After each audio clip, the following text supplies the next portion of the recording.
The member for Mackellar. Thank you, Mr Deputy Speaker. I'm not sure if I can still stand after that withering attack, but I'll do my best. You know what? I've got to say thanks for the comedy show for the last 30 minutes. It's been just wonderful. I mean, we've now had double-speak worthy of George Orwell. It's not a carbon price, it's not a carbon tax, it's carbon architecture. Coming to you in 2019, people of Australia, carbon architecture. Just look forward to it. That'll solve all your problems. And then we had, oh no, the problem's privatisation. Because if we hadn't privatised stuff, it'd all be fine.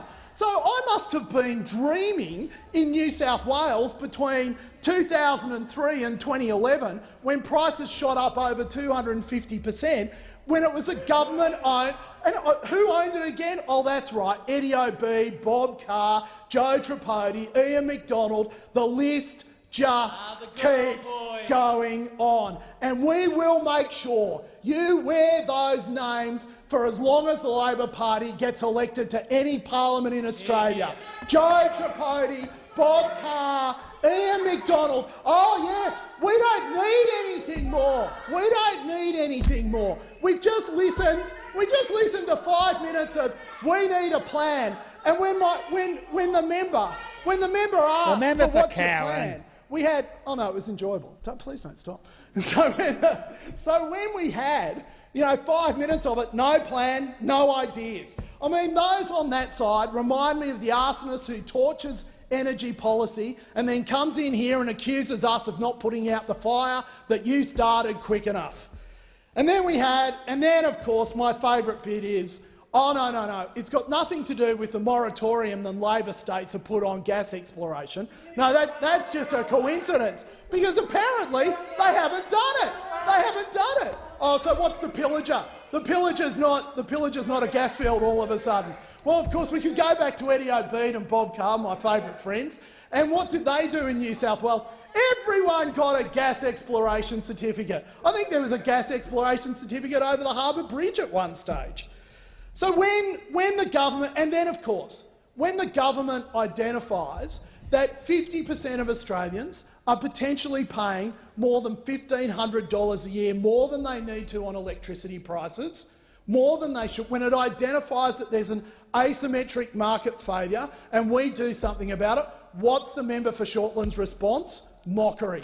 Because the truth is, anyone who comes up with solutions to the problems that you create, all you can do is mock, because that's the only answer the Labor Party has. Well, the 280,000 Australians who have gone to the website to check what better deal that they can get from their electricity provider and retailer, they're not laughing, they're clapping.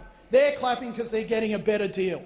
But you know what? Every time we give energy policy to the Labor Party, whether it's in New South Wales, whether it's in Queensland, where the Palaszczuk government's using their wholly owned corporations there to supplement and hold up their awful budgetary position in Queensland, every time we give it to you, three things happen. Prices go up, reliability goes down, and uncertainty runs wild. So this is what we have come to expect from the Labor Party. What have we done over here? Well, the things that we've done is we have created Snowy Hydro 2.0. Now, they laugh at that, but the fact of the matter is that Snowy Hydro 2.0 will add 2,000 megawatts of renewable energy to the Australian grid, the Australian energy grid, that is enough to supply 500,000 homes. Now we're told all that we're doing is trying to make things that already work keep working and work better. Apparently for the Labor Party, that's something that you have a problem with. If you actually try to make things work better without having to spend a lot more money, then that's something they don't like. And we saw that in New South Wales with the electricity grid, where they gold-plated it for no good reason whatsoever. And then, when we finally came in New South Wales to lease the electricity grid, you had the ETU opposing it, while their own superannuation fund was investing in privatised electricity assets in China and a privatised water asset in the UK. That's what you expect from the Labor Party. No answers, all complaints, and the problems will never end.